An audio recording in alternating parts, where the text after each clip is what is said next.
Olá, bom dia, tudo bem? Aqui é o Dr. Manuel Antônio Lindo e essa é a nossa mentoria da saúde. E a gente vai seguir a nossa minissérie, né? Hoje é o quarto episódio do TEA, Transtorno do Espectro Autista. Eu espero que no final dessa live não seja derrubado de tanta coisa que eu vou falar hoje, talvez vai incomodar algumas pessoas, ok? Mas eu tenho que falar. Eu vou ser comedido, não vou falar tudo para também não incomodar, mas aqui a gente vai começar a criar corpo e aí começar a fazer um diagnóstico assertivo sobre o transtorno do espectro autista e também sobre o autismo, tá? Então é muito parecido, praticamente a mesma coisa. Então, dá um like, manda para frente, compartilhem, assistam novamente o primeiro, o segundo e o terceiro episódio, porque esse aqui vai conectar tudo que a gente já falou até hoje, tá, ok?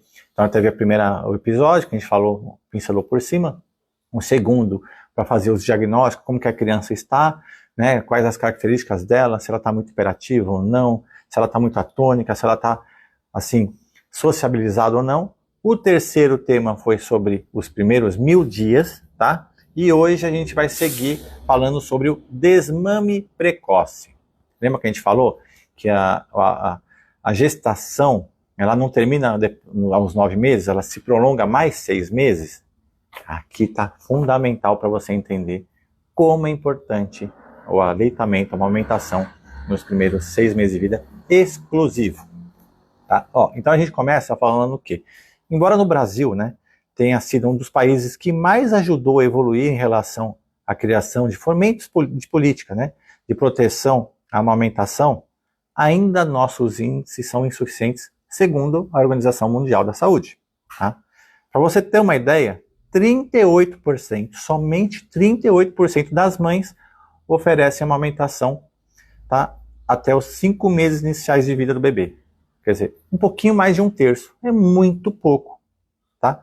Mas o incrível é que o tempo médio é de apenas 54 dias. Quer dizer, menos de 2 meses, a mãe deixa de amamentar o bebê e começa a substituir por outras opções alimentares, tá bom? Isso vai acarretar muitos problemas futuros para o seu filho, tá?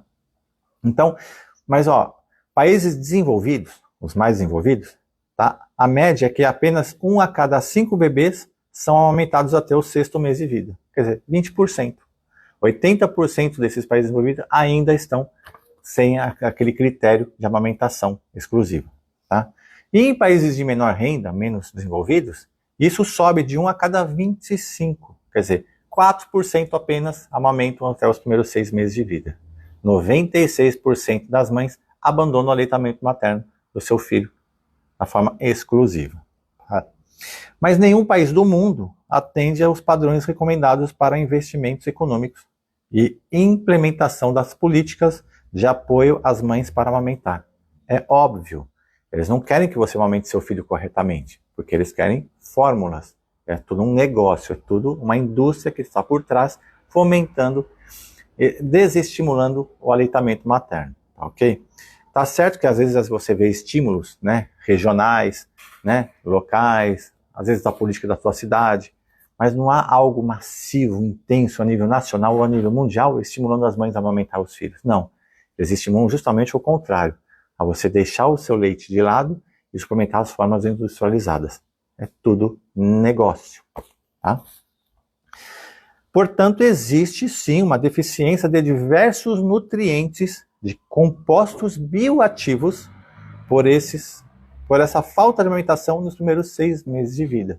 Lembra, o nenê nasce depois de 9 meses, mas ele continua, né, o crescimento nos próximos 6 meses fora da barriga. Isso é extremamente importante para o seu filho, tá? Causando maior número de distúrbios de comportamento. Olha que interessante. Com o sem diagnóstico do TEA. Então, as crianças que amamentam menos tempo, têm mais distúrbios do que as que não amamentam. Tem muito diagnóstico aí, tá?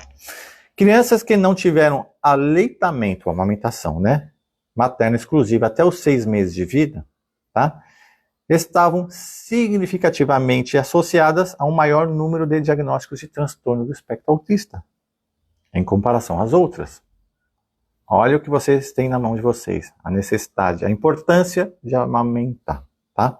Agora, por que muita mãe não amamenta? Então, a gente vai falar um pouco das crenças, né? As crenças sobre o aleitamento materno exclusivo. Ouve-se muito, o meu leite é fraco, o meu leite é insuficiente. O leite não sustenta o bebê não quer pegar o peito, é o que mais se escuta. Bem, o leite da mãe nunca é insuficiente. Ele é suficiente sim para as necessidades do seu filho. O leite não é fraco não, tá? O leite tem a composição perfeita para o crescimento dele. Não há nenhum alimento na face da terra que seja tão completo quanto o leite da mãe. Ele tem um equilíbrio perfeito entre gorduras, a parte lipídica, a parte dos carboidratos e a parte proteica, tá, ok? Não há fórmula no mundo que substitua o leite da mãe. Ele não é fraco, ele não é insuficiente e não sustenta o bebê. É uma outra história que a gente conhece muito. Agora, o bebê não quer pegar o peito. Tem que estimular, a mãe tem que ter paciência, né? O nenê tem que ter também a necessidade de um apoio, às vezes, para iniciar. Então, essas são as crenças fundamentais. Mas o que desencadeia isso? Para você ter uma ideia, a lactação é um fenômeno fortemente influenciado pelas suas emoções. Então, as mães que são estressadas e ansiosas, e hoje em dia se vê muito, né, interferem na quantidade do leite. Às vezes você está produzindo pouco leite porque você está estressado, ansiosa. Sim, mas isso é culpa de você abandonar o seu leite para o seu filho? Não, vamos estimular isso. Para você ter uma ideia, o estresse inibe a ocitocina, um hormônio, tá, que vai fazer a liberação do leite. Às vezes você está produzindo leite, mas o seu leite não está saindo porque a ocitocina não está presente, porque foi inibida pelo seu estresse. Então, se a gente reduzir o estresse ou suplementar ocitocina, você faz a liberação desse leite produzido. E é aquele negócio que a gente sempre fala, né? O leite vai ser produzido de acordo com a quantidade do leite usado. Se o bebê, quanto mais ele mamar, mais estimulado vai ser o seu peito para produzir mais leite. Se ele deixar de mamar, o corpo começa a ter uma... assim, ele vai ser deixado de ser incentivado e tem uma retroalimentação negativa, causando com que você diminua a produção de leite. Então você tem que estimular o seu bebê a amamentar, tá? Agora, a gente vai falar sobre as fórmulas industrializadas. Tem várias, né? Então todos eles são leites artificiais. Surgiram há quase um século, quase 100 anos que já existe leite artificial. O primeiro deles foi o leite de vaca em pó, foi industrializado, tá? Depois disso veio uma evolução de vários tipos de fórmulas comerciais, tá? Essas fórmulas comerciais, para você ter uma ideia, não conseguem atingir os aspectos fisiológicos que justifiquem as reais necessidades nutricionais de um ser ainda em formação. Você está deixando de dar um leite saudável para o seu filho, está dando um produto industrializado cheio de produtos químicos, tá? E com certeza nunca conseguirá substituir o leite da mãe, tá? Outra coisa importante, a mãe às vezes pega o leite dela e joga na mamadeira para o bebê mamar na mamadeira. O uso das mamadeiras comprometem o desenvolvimento da musculatura orofacial do bebê, né? Que vai afetar a deglutição, a fala e a respiração. Olha quanta complicação que ninguém fala nada, né? Agora, quais esses produtos comercializados no Brasil? Tem vários. Eles criaram um monte de fórmulas para fisgar vocês, tá? Tem as fórmulas infantis para lactentes, tem as fórmulas infantis para segmento de lactentes, tem as fórmulas infantis para necessidades dietoterápicas, tem as fórmulas infantis para recém-nascidos de alto risco, e tem fórmulas infantis para segmentos para crianças de primeira infância. E o próprio leite, leite de vaca, né? Por que não substitui tudo isso pelo leite próprio da mãe? É muito melhor, fisiológico. Agora, se a mãe não tem, aí sim a gente pode, né, usufruir dessa necessidade de um leite que não seja materno. Mas qual seria a segunda opção? Fora o leite da mãe? Eu particularmente escolheria o leite de coco. Mas meu filho não gosta do leite de coco. Você já sentiu o gosto de plástico queimado que tem os produtos químicos industrializados? O leite de coco é muito mais saudável e mais saboroso. Mas então substitua por outra. Hoje em dia já existem algumas fórmulas mais saudáveis, naturais, sem tantos agentes, né, causadores de toxicidade, tá? Sem corantes, sem conservantes, com óleos de verdade, não esses óleos industrializados transesterificados. Dá uma lida no rótulo do seu leite em pó. Aposto que você não vai tomar. E pior, você não vai dar para o seu filho um produto químico, tá bom? Agora, se a gente está falando do TEA, do transtorno do espectro autista, eu não posso deixar de falar das vacinas, tá? É um tema muito controverso, tá? Mas é necessário falar sobre as vacinas, tá? Muitas vacinas associadas de uma só vez, e principalmente muito cedo, podem aumentar a carga tóxica e aumentar o potencial de reações adversas. Às vezes o seu filho vai lá e toma 1, 2, 3 picadas de uma só vez, tá? Aquela carga de toxicidade sim vai afetar o seu filho. Mas vai afetar todas as crianças? Não. Algumas. Hoje muitas. E o que está acontecendo com isso? Quanto mais se estuda a causa potencial do autismo, mais se comprova que é uma doença ambiental e com certeza provocada pela modernidade. Isso, modernidade. A gente está muito moderno, né? Muito atualizado, tudo.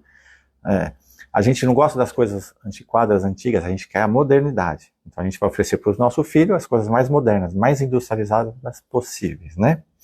Onde os fundamentos fisiológicos têm sido negligenciados, saindo da individualidade de cada um de nós e dando lugar a uns protocolos. É receita de bolo, todo mundo igual. Todo mundo vai tomar a mesma vacina, todo mundo vai consumir as mesmas coisas. E a nossa individualidade não existe. Então, crianças podem se beneficiar, mas muitas outras vão se sair prejudicadas. E talvez seja essa criança prejudicada o seu e a sua filha. Tá?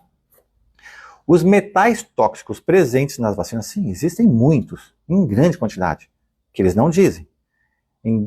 Associados com vários outros fatores. Então a culpa também não seja só dos metais tóxicos, tem outras coisas em jogo aí. Associado com vários outros xenobióticos. O que são isso? São substâncias químicas que não são normalmente produzidas ou encontradas num organismo vivo. A gente não deveria ter um monte de produto químico que está presente no nosso organismo. Associadas aos metais tóxicos, vão desencadear uma tormenta, né, no seu filho. Presentes em organismo com deficiências nutricionais. Sim, o seu filho já nasceu deficiente nutricional. Porque você lembra que a gente falou, a gente não está consumindo mais alimentos de verdade, a gente está consumindo produtos alimentícios. E lembra que eu sempre falo, nós somos o que nós comemos. A nossa matéria vai ser desenvolvida através, nossas células, do que nós ingerimos. Se você está dando produtos alimentícios, seu filho vai estar sendo feito através dessa matéria de péssima qualidade. Ok? Então, deficiências nutricionais e com alteração da microbiota saudável, lembra que eu sempre falei sobre o glúten, sobre o leite, que a mãe consome, não é o bebê que está consumindo. O bebê consome indiretamente através do leite materno, porque o leite é uma excreção, ou até mesmo durante a gestação, o bebê vai sendo formado de acordo com a alimentação que a mãe escolheu, tá? Perde o controle da absorção e da detoxificação. Então, uma criança que já nasce com uma deficiência nutricional, ela vai perder a capacidade de autolimpeza, suas detoxificações, né? Ficando muito mais fácil, por ação sinérgica, né, desequilibrar todas as funções físicas, mentais e emocionais. Principalmente os bebês, tá? Que não têm a barreira hematoencefálica capaz de filtrar adequadamente os agressores. É como se você pegasse uma água da torneira, sem filtrar e tomasse todo dia. Você vai se intoxicar. O bebê não tem esse filtro. A barreira hematoencefálica não está bem formada, então toda a toxina que você consome, você vai estar passando para o seu filho. Ok? Então, hoje, mais da metade das crianças passam a maioria da parte do tempo com processos inflamatórios, subclínicos ou não, com manifestação de alguma doença crônica não transmissível. Está sempre resfriado, com coriza, está com refluxo, dor de garganta, dor de ouvido, está com diarreia, está constipado, é uma inflamação, né? E a criança está vivendo seus primeiros dias de vida todas com processo inflamatório. Isso sim vai desencadear um processo que pode levar ao transtorno do espectro autista ou propriamente o autismo. Então, se a gente juntar a primeira aula, a segunda aula, a terceira aula com a de hoje, que é a quarta aula, a gente já começa a entender como a gente consegue reverter esse processo. Então, se seu filho está com algum processo, alguma deficiência, um diagnóstico que se assemelha ao transtorno do espectro autista ou do TEA, né, de autismo, o que nós temos que fazer? Levar para o médico para tomar mais remédio químico? Tem certeza que é isso? Se a criança já está intoxicada, você vai intoxicar mais ainda? Você vai reverter um processo inflamatório causando mais inflamação? Tem certeza que é isso? Não, né? Ah, mas meu filho, quando começou a tomar remédio, ele começou a ficar mais concentrado na escola, ele começou a ficar mais calmo. Isso melhorou ele? Não. Ele está anestesiado. O problema persiste no organismo dele. E quanto mais tempo passar, pior fica o prognóstico. Então, o que você tem que fazer? Aqui a gente já tem a resposta. Você consegue hoje entender, se você juntar todas as aulas, a como reverter qualquer processo. Depende da gente, né? A gente corrigir os defeitos, os problemas. A gente tem culpa de fazer tudo isso? Não, não temos culpa. Mas a gente pode reverter. A partir do momento que a gente tem um conhecimento, a gente tem que praticar esse conhecimento para fazer a remissão dos problemas, a reversão. Agora, se você está ciente, você sabe quais são os processos, porque hoje você tem acesso a todas essas informações, e você permitir, você está sendo conivente com a intoxicação do seu filho. Então, vamos mudar, vamos pôr a mão na consciência e vamos ajudar nossos filhos, ok? Semana que vem continuamos, porque ainda não terminou essa minissérie, talvez eu finalize semana que vem, ok? Mas hoje eu espero que essa live não seja derrubada e que vocês compartilhem o máximo que puder para todo mundo, porque nós precisamos ajudar nossos filhos, que são os futuros do nosso país, ok? Uma excelente semana para todos vocês e até quinta-feira que vem.